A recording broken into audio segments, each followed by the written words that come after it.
Hello students, and welcome to our lesson on rational expressions, and we will also touch just a little bit on complex numbers. So we're going to dive straight into it. The first thing I want to point out is just some squares and cubes of numbers that are probably worth remembering to you.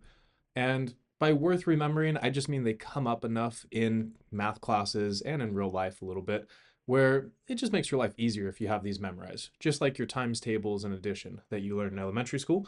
So the ones that are most important to us for these squares, okay, so if we look at this table here, we have the original x values up here on the top, and the next row, we're going to be squaring those numbers.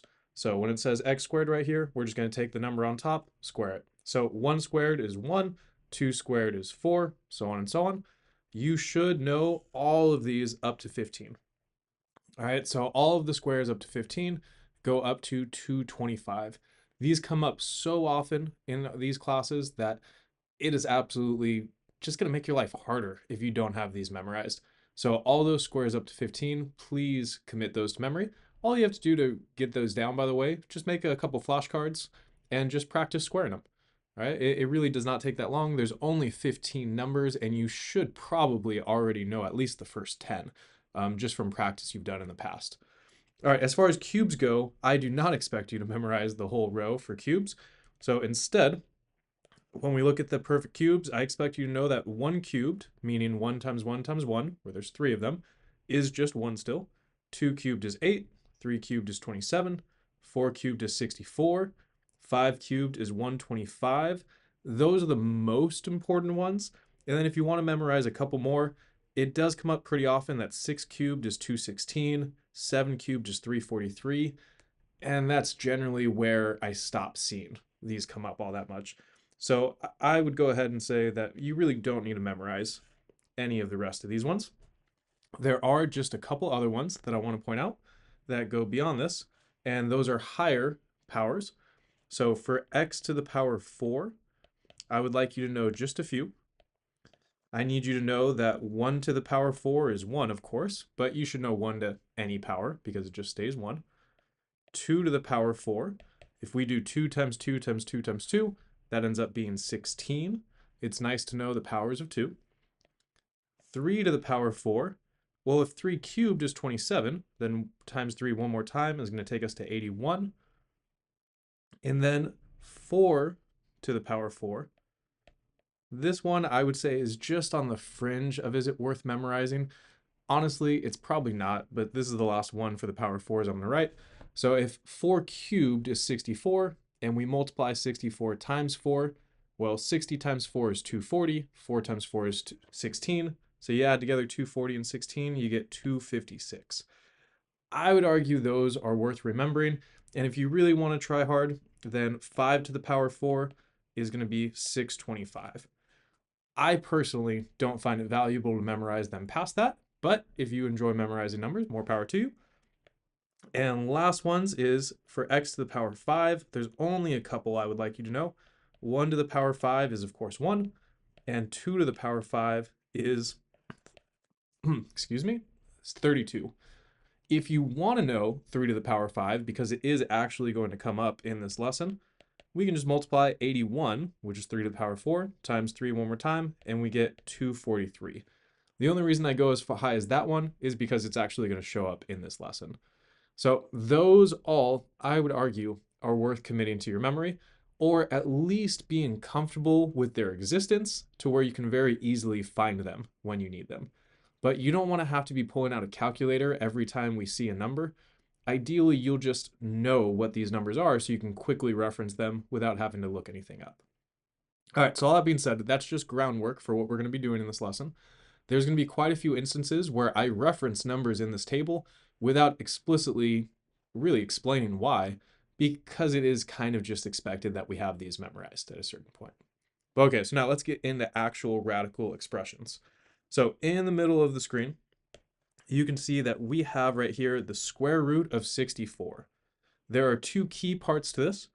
The part on the outside, which is this symbol combined with the number 2 out there, that tells us that we are taking a root or doing the radical of a number. Okay, generally we will refer to all of these as roots. In this case, it's a square root because of the number 2, but we will also see cube roots where this number on the outside is a 3. We'll see fourth roots and fifth roots where this is a 4 and a 5, and technically you can put any number out there. So that number has a name, and it is the index of the radical. So the small number outside the radical is called the index. And this is arguably the most important piece of it, because without that number, we don't know what the symbol, the radical, actually represents. Everything inside of the radical, so everything underneath, in this case, just the number 64, that is called the radicand. Okay, so everything inside the radical is the radicand, and the number on the outside is the index. The radicand is the thing we start with, that we're working with, and the index tells us what to do to that number on the inside, or that expression on the inside. So now, what to do with it? Well, we have 3 options of things we do with radicals. So we either evaluate them if we want to, and if we have a good reason to get an exact number or a rounded decimal, then we can evaluate radicals. We can also estimate radicals, which often we only do if we don't need a specific answer. So if you're doing physics or you're building parts for a spaceship, you're going to want to be very, very exact. But when we're just doing general real life applications, a lot of times an estimate is perfectly fine. So I might be able to look at a radical and say, oh, that's about 3. And in some instances, that's okay. But in other instances, we need to be more exact than that. So sometimes we estimate, but often we evaluate more explicitly. And the third thing we can do is simplify radicals. And that actually tends to be the one we do the most.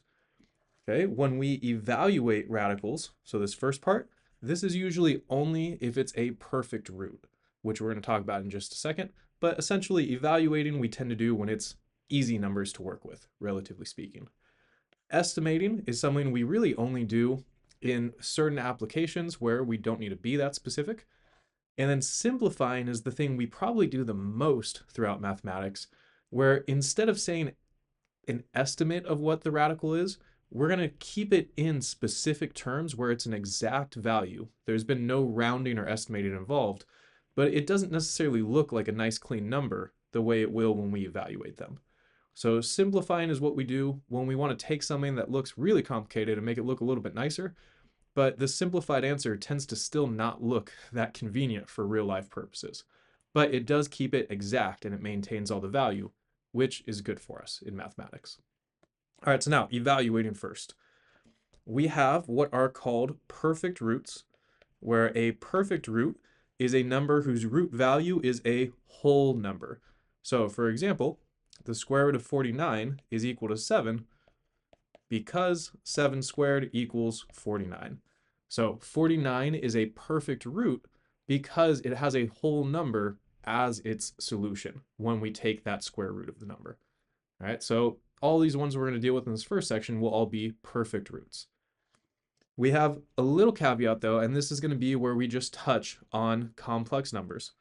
So if the index is an even number, such as a square root or a fourth root, and the radicand is negative, then the root does not exist within the real number system, meaning a calculator will not actually give you a solution when you type it in. But as mathematicians, we can still give an exact answer by using this term here, I. Okay, this letter I represents the square root of -1. So as a quick example here, we did the square root of 49 a second ago and said that it's 7. If we do the square root of -49 instead, notice that it's a square root, okay? When we don't write the 2 on the outside, it's assumed to be there because 2, or square root, is the most common index. But what we can do to write an exact answer for this, because it's negative on the inside, there is no number when you square it equals -49. So what we had to do as mathematicians is actually make up the letter I to be the square root of -1. So we can rewrite this as the square root of 49 times the square root of -1. Notice that 49 times -1 is just -49. All right, we are only allowed to do this when it's a negative number inside. If it's a positive value inside, you can't write it as a negative times a negative because that breaks some other rules that we're not going to go into right now.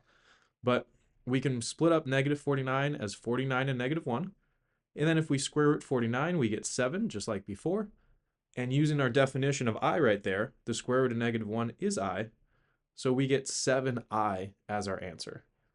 Now let me show you on a calculator real quick. Pull that back out. That if I type in the square root of 49, it will say 7. You can see right there it gives me 7. But if I put negative 49 in there, it actually just tells me that it is undefined. And so the calculator will struggle if you try to evaluate numbers that do not exist. But we can do these by hand quite easily. You saw how I did it. All we do is split it up so the negative is separate. Square root of 49 is 7. And then we just attach that I because it was negative inside. This is not going to be the case though when it's an odd root. Okay, so up here I said if the index is even, then and the radicand is negative, there is no solution in the real number system. But odd roots exist for all real numbers. So when the index is odd, such as a 3 or a 5, that root will exist even if the number is negative. So for example, the cube root of negative 8 is equal to negative 2 because negative 2 cubed equals negative 8. And so if it's an odd index, that negative actually can show up. Notice that negative 2 times negative 2 times negative 2 gives you a negative answer because there was 3 negative signs. All right, now we're going to do some practice. So these should go pretty quick. We have number 1 here, the square root of 81. This is equal to 9 because 9 squared is 81. Number 2, we have negative square root 49. So in this case, the negative is on the outside, so I'm going to leave it there. And then the square root of 49 is 7. So I leave the negative in front. That negative sign just stayed right there. And the square root of 49 is the 7. So we get negative 7. Notice that because the negative was on the outside, I don't have any i's involved. That's going to change when we get down to number 5.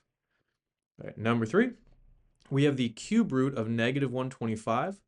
This is going to be equal to negative 5. Okay, and this one I'm going to clarify. It's because negative 5 cubed equals negative 125. So because it was a cube root, because the index was a 3, all right, you see this 3 out here, that means that negative numbers or negative radicands can be evaluated. All right, so negative inside but odd index, in this case 3, means we still get a nice, clean, perfect root. No issues at all. Number 4 is almost the same thing, just an easier number. We have the cube root of negative 27. That's going to be negative 3. All right. Whenever it's an odd root with a negative inside, you can pretty much just ignore the negative sign. So you can do the cube root of 27, which is positive 3. And then because it was negative, just tack that negative sign on at the end. And if you forgot, we have a table at the top. I am really just referencing values from this table. So the two I just used, we did cubes, and we had 125 was one of them, and 27 was the other. So 5 and 3 were my 2 solutions.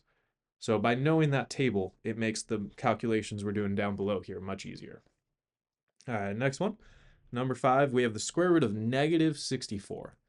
So when it is a negative on the inside and an even root, remember it's a 2 there if we don't write it, we can rewrite it as square root 64 times square root negative 1, where the square root of 64 is 8 and the square root of negative 1 is I, so we get 8I. So whenever we have an even root, in this case a square root, and a negative radicand, we're going to get an imaginary answer, also called a complex answer. We're not going to dive deep into complex numbers right now, but later in this course, when we talk about solving quadratic equations, which is a huge part of college algebra, we're going to need to be able to simplify negative radicands to have an I in the answer. So square root negative 64 there is 8I. All right, number 6, we have negative square root negative 100. So first, I'm going to leave this negative sign in front. Okay, I'm just going to leave it alone. Then square root negative 100 is going to be 10I for the same reason that number 5 was 8i. Okay, square root of 100 is 10, and then the negative sign becomes the I when we square root it. So now I just attach that negative sign to the front, and this is negative 10i. So the negative really just is attached to the 10i. Number 7 down there, we have the fourth root of 81. This is going to be equal to 3, and that's because 3 to the power 4 equals 81. So when that index is a little bigger, sometimes we have to think a little bit harder about what that might be, but we can always just do a little multiplication. I knew that 3 to the power 3 was 27, and that 27 times 3 gives me that 81, and so I just needed to know that that index goes up by 1 there. All right, number 8, we have the fifth root of 32. Whenever it's a fifth root, you can almost always assume that the number or the solution is going to be very small, because when you do something to the power 5, it gets bigger and bigger very quickly. So the fifth root of 32 here, I might think, oh, maybe it's 1, but 1 to the power 5 is just 1. That's not big enough. So then you try the next smallest number, which is 2. 2 to the power 5 is in fact 32. So our answer there is just 2. Last one, number 9, we have negative cube root negative 1000. So I'm going to move this first negative sign up to the front. Okay, that's just staying there. And the cube root of negative 1000 is negative 10, because 10 to the power 3 is 1000. And since it's negative in a cube root, we attach that negative to the front.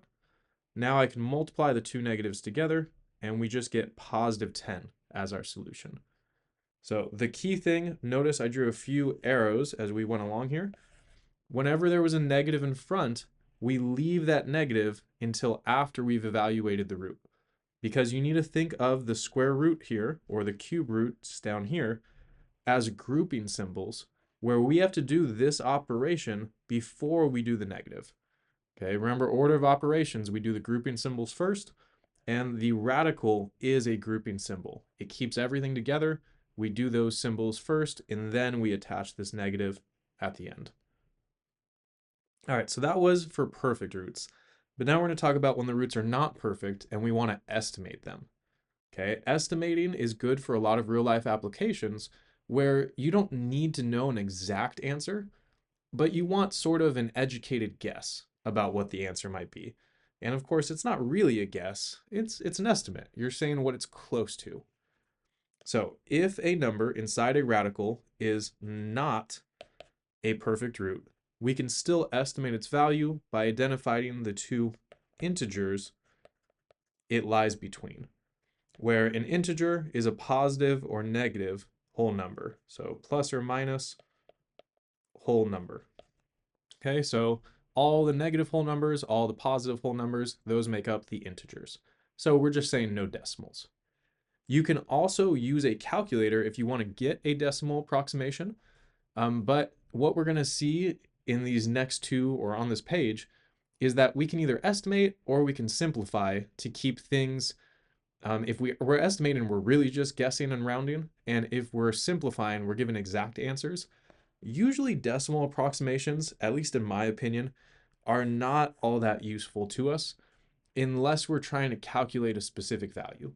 So if you're in sort of a physics application where you need a number that's almost exact, but not super exact, maybe a decimal approximation is the way you'll want to go. But usually in an algebra class, we want to do what's called simplifying, which is what we're going to do next. And the only real reason we talk about estimating is for real life applications where you don't need to be so exact. So in general, I actually do not prefer when my students use decimal approximations unless there's a real good reason for it. All right, that being said, how we can do an estimate between two integers is we look at the root. So right now I'm looking right here at square root 50, and we can say that the number 50 as a square is between 49 and 64. And the reason I choose 49 and 64 is because these are perfect squares and they're right next to each other. 49 is 7 squared, 64 is 8 squared. So what that tells me is that the square root of 50 lies between 7 and 8, because the square root of 50 is between square root 49 and square root 64, where square root 49 is 7 and square root 64 is 8. All right, so we can say that the square root of 50 is between 7 and 8. If we want to get a very exact answer, we can, or not a very exact answer, but a very close decimal approximation, we can just pull out our calculator and type in square root 50. You can see there it gives me 7.07, and I'm going to round it after that 7, so 7.07.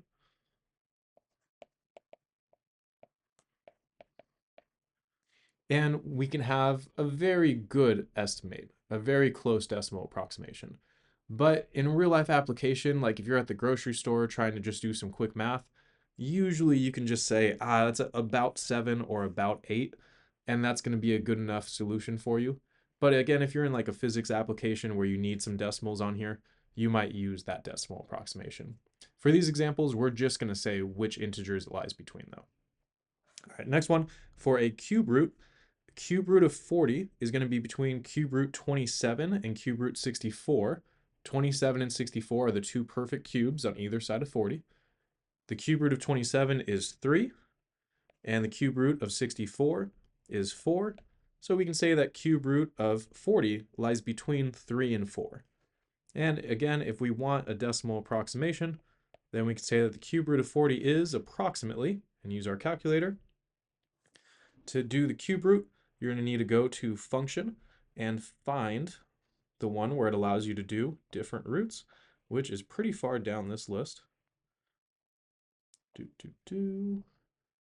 So see all the way down there in number theory, it says n root at the bottom, that second to last row. If I click that one, it'll allow me to put a 3 as the index. And on the inside, we can put 40. And notice it gives me 3.4, and I'm going to round that to be 3.42. All right, so approximately 3.42. And notice 3.42 is between 3 and 4. So our approximation with integers is pretty close. All right, now we're going to do a few of these. So square root 90, we want to say what that is between, which two integers. So I'm going to put the square root of 90 in the middle, and I'm going to put something on either side. I want a square that is bigger than 90 and a square that is smaller than 90. So when I think of all the perfect squares, I know that 81 is going to be 9 squared, and that 100 is going to be 10 squared. So I can then say that the square root of 81, which is 9, and the square root of 100, which is 10, are on either side of square root 90. So the square root of 90 is between, down here, 9 and 10. For number 11, we have a cube root, so I'll put cube root of 70 in the middle. And on either side, I want to put a perfect cube. That way I can estimate with an integer. So if I think about the perfect cubes, I know that 64 is a perfect cube, and 64 is smaller than 70. 64, okay, is the cube of 4. So I can say that 4 is less than the cube root of 70. And now I want to say, what is 1 cube bigger? So if 4 cubed is 64, the next number up would be 5, and 5 cubed is 125. So on the right side, I have 5, on the left side, I have 4, and I can then say that the cube root of 70 is between 4 and 5. Okay, we're going to make it just a little bit harder by adding a negative sign. So in number 12, we have negative square root 27. At first, I'm going to ignore the negative sign. So I'm just going to look at the square root of 27 and say which two perfect squares it's in between. So smaller than 27, we have 25 as a perfect square, and bigger than 27, we have 36 as a perfect square. So I can say that the square root of 27 is between 5 and 6. But now we want to make that negative. So if I change the middle to be negative square root 27, which is the original problem, I have to make everything else negative also. And if you recall from inequalities, when you multiply inequalities by a negative sign, the symbols flip. So the less than signs flip to be greater thans, or the order of the inequality flips. So what I can do here, when I attach this negative, is reverse where these are and make them negative. So it's going to be negative 6 is less than negative square root 27, which is less than negative 5. So notice now, negative 6 and negative 5 are the borders that encapsulate negative square root 27. And the reason it's important that we switch the order is -6 is smaller than -5, and we want it to go from least to greatest. So -6 on the left, -5 on the right. All right, last one, 13. 13 is just to make you think a little extra hard. So we have the fifth root of 50. I do not know a whole lot of fifth roots off the top of my head because they get really big really fast. So the fact that 50 is pretty small means the numbers we're about to use are going to be pretty small. So if I put the fifth root of 50 in the middle, on either side of it, these fifth roots are going to have to be real small numbers. So if I just think about some fifth roots, I know that 2 to the power 5 is 32. That's the only one I tend to remember, if we're being completely honest. And then on the other side of 50, well, let's just do, if we did 2 on the left, let's do 3 on the right. So 3 to the power 5, well, 3 to the power 4 is 81. So another 3 would give us 243. And if you recognize that number, the fifth root of 243, it's because it's the one I gave you at the beginning. And I said we're only even writing this one down because we were going to use it later. Okay, the fifth power of 3 is 243. So we can then say down here that the fifth root of 50, here in the middle, is bigger than 2 and less than 3. And we can do this for any radical, but these approximations are not the most useful thing to us in mathematics. They're very useful, I would argue, in real life for estimating things in your day-to-day situations. But in mathematics, we strongly prefer to simplify radical expressions, which is going to be our last section here. So to simplify a radical expression, write the radicand using the exponential form of its prime factorization, and then divide the exponents by the index of the radical. That was a lot of vocab terms in one sentence, but the process is actually very simple. All we do is divide the exponents by the index of the radical. Just simple, normal division, nothing fancy about it. But then we have to know, after we've done that division, where do we put all the pieces of the division we just did? So what we're going to do is take the quotient of the division, and that's going to be how many of that factor come outside of the radical. And the remainder from the division, if there is any remainder, is how many of that factor stay inside of the radical. So we're just going to do basic division. All right, we're going to start over there on the left with number 10. And notice number 10 is just a variable inside. And you'll notice most of these, with the exception of number 11, have variables. And believe it or not, when there is a variable, it's actually, in my opinion, a lot easier than when it's a number. So we're going to do 10 and 11 right off the bat here. And I think you're going to feel as though 10 is easier than 11. However, eventually we need to be able to handle both the numbers and the variables without much trouble. All right, so here's what we're going to do. I got to put those vocabulary words I just gave you in those sentences to use. So we have the square root of x to the 8th. So if I zoom in on this thing, square root x to the 8th, our radical, or sorry, the index of our radical is a 2 right here. We just don't write the 2 when it's a square root because it's assumed, because square roots are the most common. So we get lazy and we don't like to write the 2. So what I'm going to do, because this is already in exponential form, we have x to the power 8 inside, I'm going to take this 8 right here, and I'm going to divide it by the 2, which is the index. So I'm going to divide the exponent by the index. So 8 on the inside, 2 on the outside. When I do this long division, 8 divided by 2, nothing crazy there. That gives us 4. And remember, when you do long division, you then subtract down below. So 4 times 2 is 8, and when I subtract, I get a 0 there. The only reason I wrote those steps is to show you that the 0 at the bottom is the remainder, and the 4 at the top is the quotient. All right, so we care in this case about the quotient and about that remainder. And I'm going to put the remainder in green in this case. So that 0 down there is the remainder. So now, the way we write our answer, we have our quotient and remainder. All we have to do is go back to the original problem, and say that this is equal to, our factor was x, okay? Because we were working with x to the power 8, and my quotient was 4. So on the outside of the radical, I'm going to write x to the power 4. And on the inside of the radical, I'm going to write x to the power 0 because 0 was my remainder. So notice the 0 went on the inside, the 4 went on the outside. And now all we have to do is simplify what's left. So on the outside, x to the power 4 is just x to the 4, nothing to do there. But on the inside, whenever you have something to the power 0, that's just 1. So this is the square root of 1 technically. And the square root of 1 is just 1. So it goes away because anything times 1 is just 1.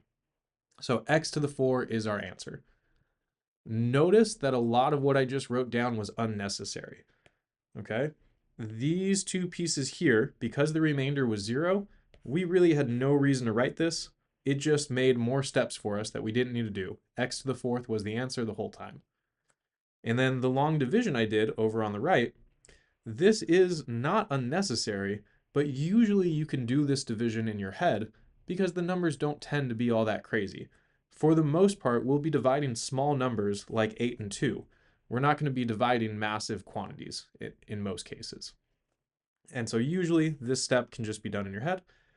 And then from the beginning, had we done that in our head, all we actually had to do was divide 8 by 2 right here and say, oh, 8 divided by 2 is 4. So x to the 4th is how much goes on the outside.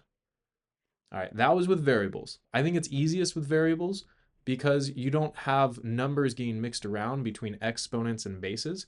You just have numbers in the exponents. So I think it's a little less complicated with just variables. So we're actually going to do, before number 11, we're going to go down and do number 13 real quick. And we're going to see that it's the exact same thing. There's just 2 variables now. So I'm going to write too many steps on the first time we do this. On some of the other ones, I'll omit some of the steps to show you how it can be quicker. So for 13, we have a cube root of x to the 7th, y to the 5th. So what I'm going to do is take this index and divide both of these exponents by that index. So one at a time, we're going to do 7 divided by 3. And then after that, we're going to do 5 divided by 3. So notice both exponents divided by that same index. When I do the first one, 7 divided by 3 is 2, and I subtract 6 down below, so minus 6, and that leaves me with a remainder of 1. All right, when I do the second one, 5 divided by 3 is 1, and so I subtract 3. That leaves me with a 2 down there, so it's 1 with a remainder of 2. So now all I do is take these numbers and put them back into my answer. So for the first variable, which was x, we had a quotient of 2. So I'm going to write x to the power 2 on the outside.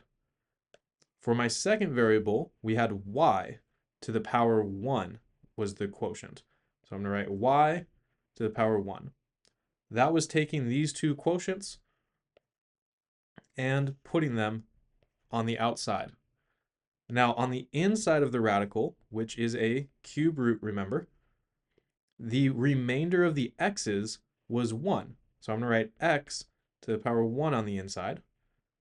And the remainder of the y's was 2. So I'm going to write y to the power 2 on the inside. Now if I just clean this up just a little bit, on the outside we have x squared and y to the power 1 is just y. And then we have the cube root, and on the inside, x to the power 1 is just x. So we have xy squared. And just to make it extra clear that the 3 is on the radical, I'm just going to move it a little bit to the side. So x squared y times the cube root of xy squared. Okay, now again, that division that I did, we should be able to do that division pretty quickly, either as scratch work on the side or in our heads. But for the most part, you're not going to want to write out all this division because it's pretty messy, right? And we're really only doing one step here. All we need to know was what is the quotient and what is the remainder. Okay, when we deal with numbers, there's an extra layer to the problem. So we're going to look over at number 11 now. We have the square root of 48. So first thing is to remember that when it's a square root, the index is 2. That's always true. You don't have to write the 2 every time. In fact, usually we don't write the 2. But you just got to remember that that's always true. Now for 48, we want to rewrite 48 using its prime factorization. So remember all these vocab words in the sentences up here. We want to write the radicand, which is the 48, using the exponential form of its prime factorization. So what we have to do is break down 48 into its prime factors. So all you do is start with the smallest prime number and keep dividing until there's nothing left to divide. So 48, if we divide it by the smallest prime number, which is 2, we have 24 left. Then 24, divided by the smallest prime number that works, which again is 2, that leaves 12. 12 is also divisible by 2, that leaves 6, and 6 is 2 times 3. So notice 2, 2, 2, 2, and 3. These are, right here, the prime factors of 48. So we can then use this to say that 48, real quick, let me make a little extra space. 48 is equal to 2 to the power 4 times 3. All right, so the exponential form is where we write those 4 2's as an exponent, 2 to the power 4. And the 3, there's only one 3, so it's 3 to the power 1. All right, so now we're going to restart the problem. Instead of the square root of 48, we're going to think of it as the square root of 2 to the 4 times 3. And now we're going to treat the 2 to the 4 and the 3 as the x and y in number 13, where we're just going to divide each exponent by the index, which is 2, and then write the quotient and the remainder in our solution. So if we do some of these steps in our head now, we have 2 to the power 4, right? So we're going to divide 4 by 2. 4 divided by 2 is 2 with a remainder of 0. So on the outside, I'm going to write 2 to the power 2 because 2 is our quotient. And I'm not going to write any 2's inside of the radical because there was no remainder. Okay? And then we're going to do the same thing for 3. 3 right now is to the power 1. 1 is not divisible by 2, so we're going to leave that 3 to the power 1 inside. Now all we do is simplify the numbers. 2 squared is 4, and on the inside, 3 to the power 1 is just 3. So we get 4 square root of 3 as our simplified radical. So really all we had to do there was write the number 48 using the exponential form of the prime factorization. So just break it down as 2 to the 4 times 3. And notice I used a little tree here to help me do that. And once you've done that, it's the same as the first two questions were, where we are dividing the exponent by the index and then just simplifying our result. All right, we're going to do number 12 next. So we have 50 x to the 4th. For the x to the 4th, it's going to be real easy, but for the 50, we need to break down 50 into its prime factors. So again, I divide by 2, I get 25, and then 25 is not divisible by 2, it's not divisible by 3 or 4, so I go all the way to 5, and 25 is 5 times 5. So this tells me that 50 equals 2 times 5 squared. So I can now rewrite my original problem. Instead of square root 50x to the 4th, it's the square root of 2 to the power 1 times 5 to the power 2 times x to the 4th, where now everything inside is written using exponential form. Now the index of this radical is a 2, so I'm going to divide each exponent by 2. So for the first number, I have 2 to the power 1. That exponent of 1 is not divisible by 2, so I'm going to leave 2 to the power 1 inside of the radical. 5 squared, when I divide that exponent of 2 by 2, 2 divided by 2 is 1 with a remainder of 0. So I'm going to write 5 to the power 1 on the outside. And there's nothing on the inside of the radical from the 5's because the remainder was 0. For x to the power 4, that exponent is 4. 4 divided by 2 is 2 with a remainder of 0. So I'm going to write x squared on the outside. And again, nothing goes inside the radical because there was no remainder. So this leaves me with 5x squared square root 2 as a solution. And that one's done. All right, only 2 more. Number 14 is a cube root, so we just got to make sure we divide by 3 after we do our simplification. We have the number 54 inside, so real quick, we need to break down 54. 54 divided by 2 is 27, and 27 is not divisible by 2, but we can divide by 3 to get 9, and 9 is 3 times 3. So that tells us that 54 is equal to 2 times 3 to the power 3, because there was a 1, 2, and 3 3's there. So from the top, we have the cube root of 2 times 3 cubed times x to the power 5 is our actual problem. So now I'm going to divide each of those exponents by 3. 2 to the power 1, well, 1's not divisible by 3, so we're just going to leave 2 to the power 1 inside.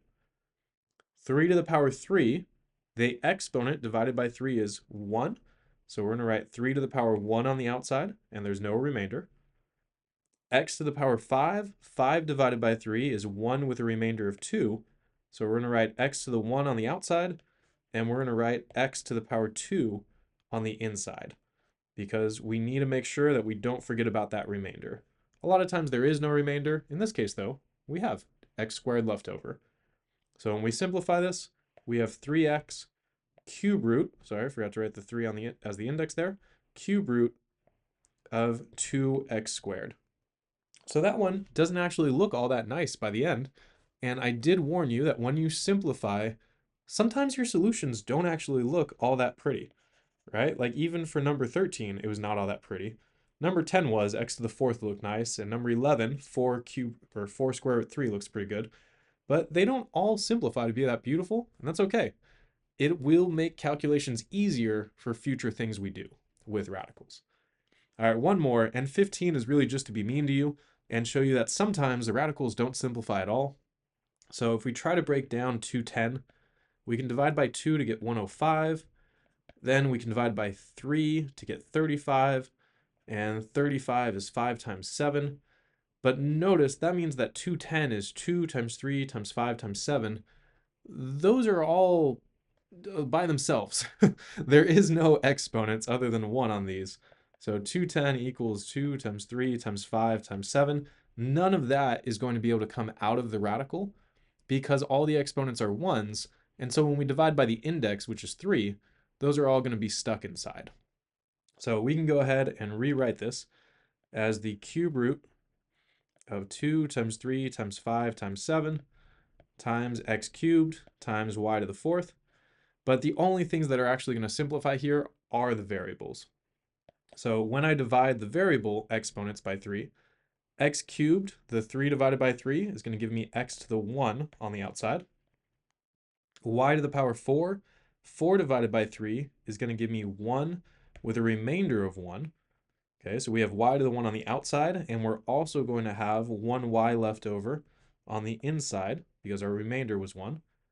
And those numbers 2, 3, 5, and 7, those are all just leftovers. So we're going to put them back together to be 210 on the inside. So in all, we get xy cube root of 210y, which again is not the prettiest answer ever. However, that is better for us for future reference in other things we're going to do with radicals. All right, so hopefully you noticed that the most mathematical thing and probably the most complicated thing we did in here was the simplification, but that's by far the most important part for you to know how to do for the college algebra class coming forward. So hopefully this wasn't too bad for you guys, and see you on the next one.